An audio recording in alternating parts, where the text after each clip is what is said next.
one of the things that I wanted to do, and just as a quick question to you, Chitranjali, is how do people ask questions?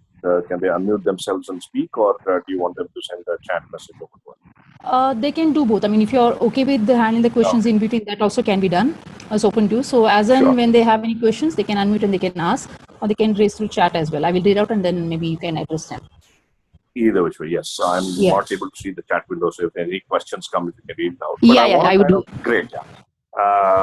Maybe I want to start off with a bunch of questions from you guys itself, quickly, just to ensure that we're all on the same page. How do you think like an entrepreneur, and what are the fundamentals?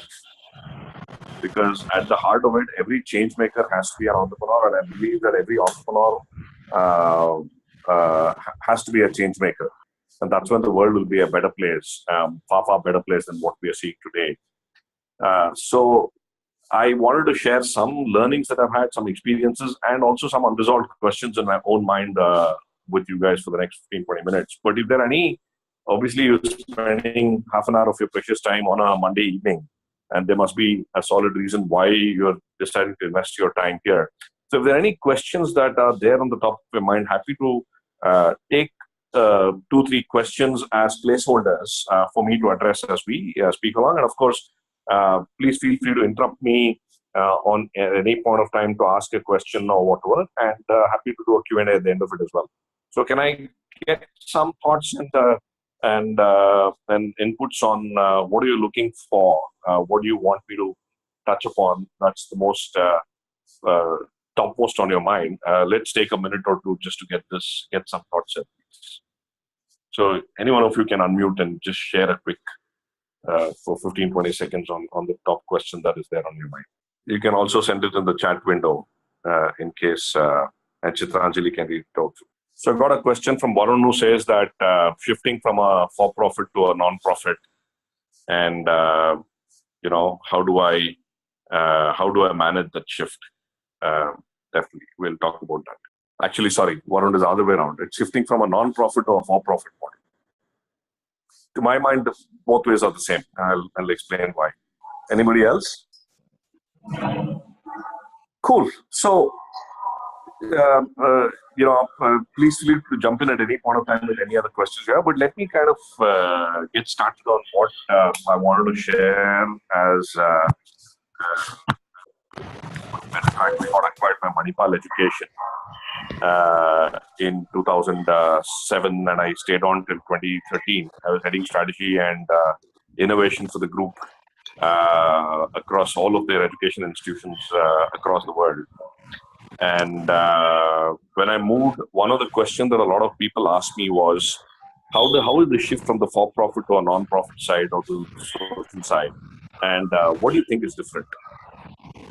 Before I go any further, can I request all of you who are on the call to just put yourself on mute? I hear some background noises, and at any point of time you want to ask a question, you can unmute yourself and ask me a question. Thank you. So a lot of people ask me, how does this world look like? And I struggled to find an answer to that question for several months because I was figuring out what is different. And the more and more I started thinking about the question and started interacting with people, and the worldview that I got was, hey, there's an enterprise and there's a social enterprise. And what's different? The more I started to realize that it's the wrong question to ask, because that's when I said that in my worldview, there's nothing called a social enterprise. I believe that every enterprise has to be social by nature and by definition. And therefore, if you were to ask me for 2 classifications of enterprises, I'll say, hey, there's an enterprise and there's an anti-social enterprise, not the other way around. So I've come to believe genuinely that in most of the cases, and I'll talk about a few exceptions, but in most of the cases, there is a model that can be built, which at the core captures the social change that we wish to see, and you map out a business model around it, which makes it possible for the business to be sustainable and to be profitable. Because the more profit you make, the more you can invest back into building more strength in the model. So the view that I come from is that as change makers, as entrepreneurs, we've got to look at saying we are in the business of making a change in the world, and we'll do it in a sustainable fashion. I think that's the core essence of what we need to capture as entrepreneurs. A lot of some of the change makers that I met or non-profits will say that, listen, I want to do stuff because you don't bring the money and don't bring the equation. And many of the points that I see, the aspects that I see is that that if you don't encompass and build a holistic model, uh, the good that we are trying to do in the world is not sustainable. So I come from the argument that every individual has to think on how you apply the entrepreneurial thinking to your model could vary uh, pretty much so across various people. So, as I was saying, this Prof. Saras Saraswati has actually worked over the last 20, 30 years trying to understand how entrepreneurs think entrepreneurially. And she actually did this by interviewing a bunch of entrepreneurs and asking them to solve a case study on how would you take a new pair of shoes into Africa or something like that. And the thing that she said was that as you are solving this case, please verbalize it for me, which means when you're solving this case, speak about how you're going to solve this case, what are your thoughts running in your mind, so on and so forth. And she met with about 40 of the world's leading entrepreneurs, and she recorded 7-8 hours of transcripts of each of these entrepreneurs and tried to understand how are they thinking. The fascinating thing was she found in her research, after interviewing all these guys and poring over their conversations, 5 common principles that every one of them had applied in solving this case. And she called this as effectuation. The first principle that she says is all the entrepreneurs start with the principle called the bird in hand principle. That entrepreneurs do not wait for resources, for opportunities to come. As an entrepreneur, you would go and start creating opportunities on your own. You don't wait for as they say, a bird in hand is worth 2 in the bush.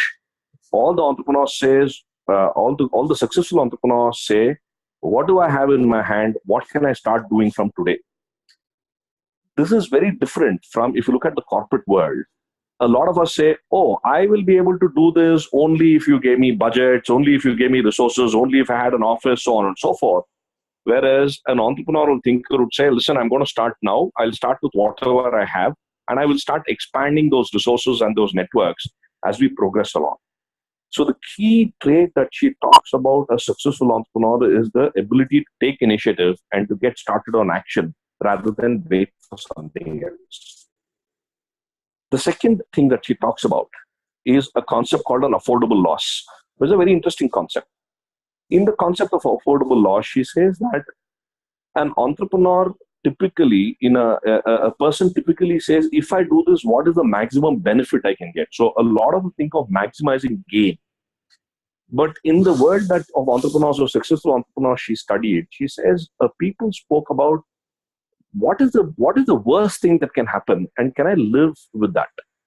So that is the affordable loss principle. Just to give you an example, when I started out on Meritrack, and when I had not thought about it that way, but when I applied this principle and said, hey, that's how I started off, that I had 1 lakh of rupees in the bank. As I quit my job and got started, my monthly expense, I was able to bring it down to 5,000 rupees. So I was thinking, listen, which means I can survive for 20 months. And at the end of 20 months, if Meritrack has been built into a good company, great. If not, what is the worst thing that can happen? I've lost 20 months and I've lost 1 lakh rupees. Can I live with that loss? And I figured in my mind that, yeah, I'm happy to live with that loss. And that's how I got started. I didn't start saying that one day Meritrack will be a 100 crore valued enterprise or whatever. I just started saying, I'm going to put 20 months of my time and 1 lakh of rupees. If it works, great. If it doesn't work, I'll move on and do something else. So her point is that when you start thinking affordable loss, the entire perspective changes because you're able to take far more risks than if you start off maximizing gains, right? So again, as change makers, when we speak to people, when we speak to partners, when we think of ourselves, when we start a new project, can we start thinking of what is the worst thing that can happen to me for my time, resources, effort, and can I live with that? If so, then it's a choice worth making, right? The third principle that she talks about, interestingly, is something called as a crazy quilt. She says most of the entrepreneurs, most of us start out by saying, "Hey, I want to build something." Let's say I want a quilt is a chadar, let's say a bed sheet that you want to create, and you'll go in saying, I want to create a blue bed sheet. And therefore, you'll start looking at, I want 100 patches of blue so that I can make a blue bed sheet. Supposing you meet somebody and that person does not have a blue but has a red patch, right? So as an entrepreneur, you'll say, no problem. Yours is red, mine is blue. Let's build it together so that we're progressing further on building the quilt. It doesn't matter if it's blue, but at least we're progressing in the right direction. So she says that one of the key traits of an entrepreneur is to collaborate, is to find partnerships, is to find meaningful partnerships so that both parties start moving forward together, right? It's also another aspect that she talks about, that when you start to build partnerships and collaboration, your sophistication of how you ask for that partnership becomes a very critical one. That she says the most sophisticated entrepreneurs ask in such a way that it's almost impossible to say a no, right?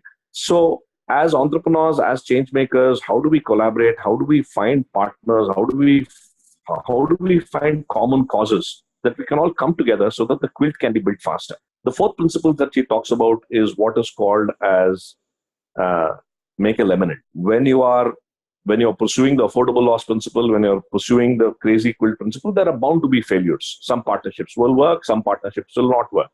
Some risks that you take will pay off, some risks that you take will not pay off. Again, to contrast it to the corporate world, a lot of us, and not just corporate world, in our education system, a lot of us are told to not fail. You have to pass, you have to score high, right? In the corporate world, we are said that whatever comes, this should be a success. She says entrepreneurs take the other extreme where you say, fine, in this process, I will make failures, I will make mistakes, I will learn fast, I will fail forward, and I'll move ahead. So make a lemonade is life deals you lemons, as they say in the US, when you're dealt a lemon, hey, something's gone wrong. She says, squeeze it into water, make a lemonade, and drink it, and move forward. So she talks about embracing failures as a key trait of an entrepreneur. And the last part that she says is a co-pilot in a plane, that you are a co-pilot in a plane, you're a pilot in a plane. And the plane is changing directions based on partnerships you make, based on affordable losses, decisions you make, based on failures. And therefore, you really do not know where you're going to land up.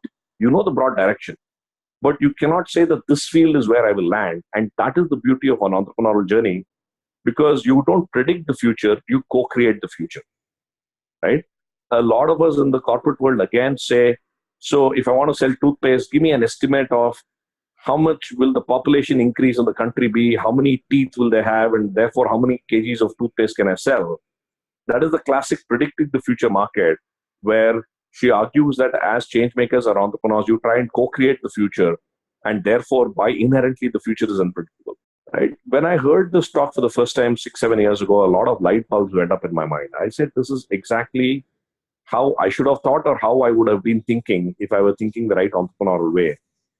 And the challenges in the social sector are so large, are so difficult to handle, that it requires a far more greater entrepreneurial energy for us to solve the social challenges than to maybe do food delivery in Koramangala, which is a pretty damn simple thing to do, right?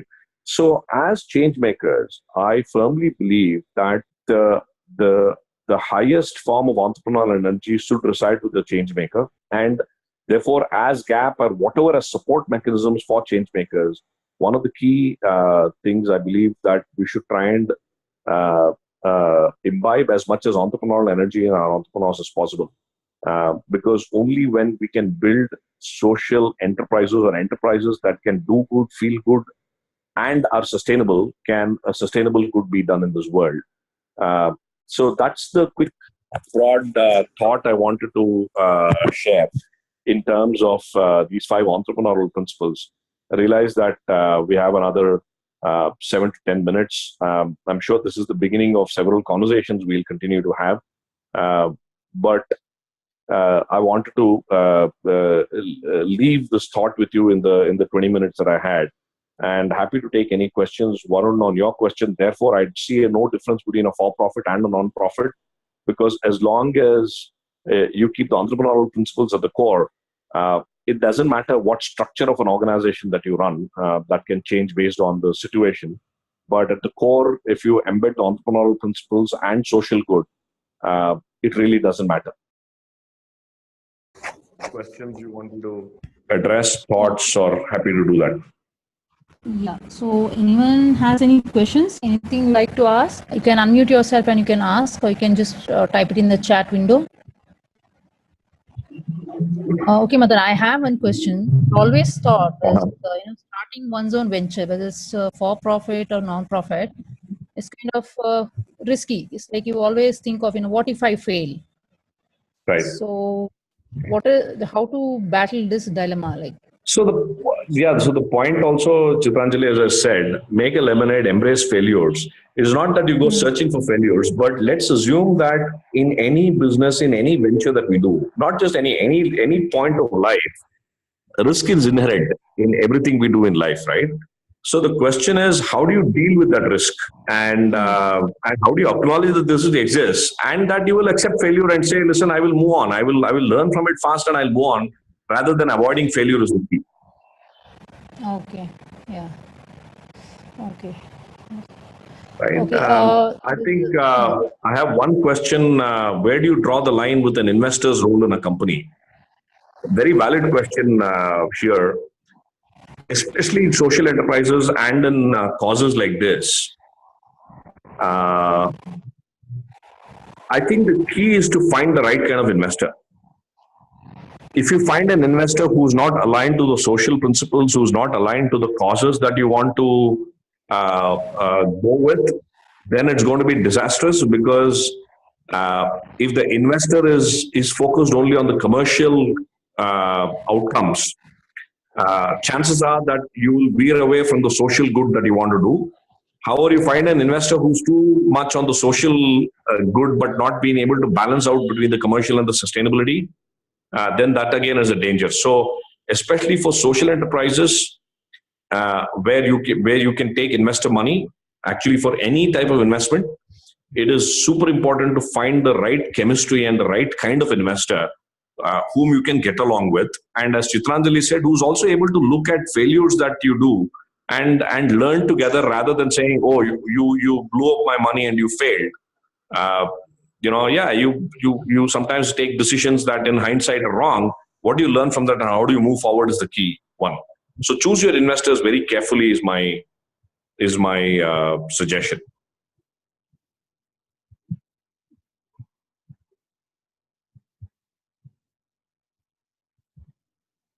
Okay, anyone has any other questions? Okay. We Yeah, still I have think I 2 had minutes left. somebody called 10.or saying, show us, Mr. Madan. I tried to play my video out a bit. Yeah, yeah. You got a glimpse of my handsome face.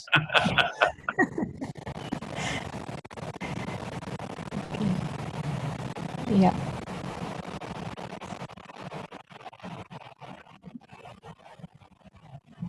So anyone has any question? Okay, so Varun has another one which says, what are some good forums for entrepreneurs and mentors to meet? Uh, Obviously, Gap is one, and which is what we're attempting to do. If you're in Bangalore, or if you're in any of the other metros, and if you do have a Thai chapter, it's called the Indus Entrepreneurs, which is largely where entrepreneurs are there. And I'm differentiating between the commercial entrepreneurs and social entrepreneurs, but nevertheless, Thai is a great forum for you to meet a lot of other entrepreneurs, other like-minded people, or to get to meet other like-minded people. And is there any other? And in Bangalore, there's an entrepreneur event almost every other day, every other week. So my suggestion is, go meet a lot of people, go to forums, go to networking forums, meet as many people as possible, because you'll never know where your next partner, next investor, or the next person who gives you a different view is lurking. So I think as entrepreneurs, as change makers, if you take a target to say, hey, can I meet like 10 new people every month, if not every week? And what do I learn from them? What do I partner? How can I build crazy quilts with them? I think that should be key for all of us in the change making community. Are there any other questions? Terrific. I think we're just about on time, 7 o'clock before the next session starts. Happy to connect up with any one of you at any point of time if you need any help or thoughts to converse. And happy networking here. Yeah. Thank you so much, Madan. That was really inspirational as usual.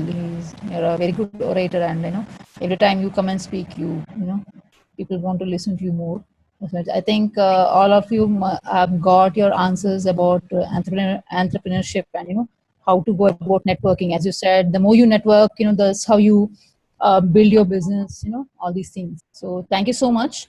And before you just log out, let me just introduce you to the next speaker. We have with us Anuj Mehra, who will be taking the next session with us. And thank you so much for taking your time and and speaking to our change makers. Thank you so much, Madan. Wonderful. Yeah, thank you, and have a great Yeah. evening, folks. Yeah. You all the very best. Bye. Yeah. Thank you. Thank you.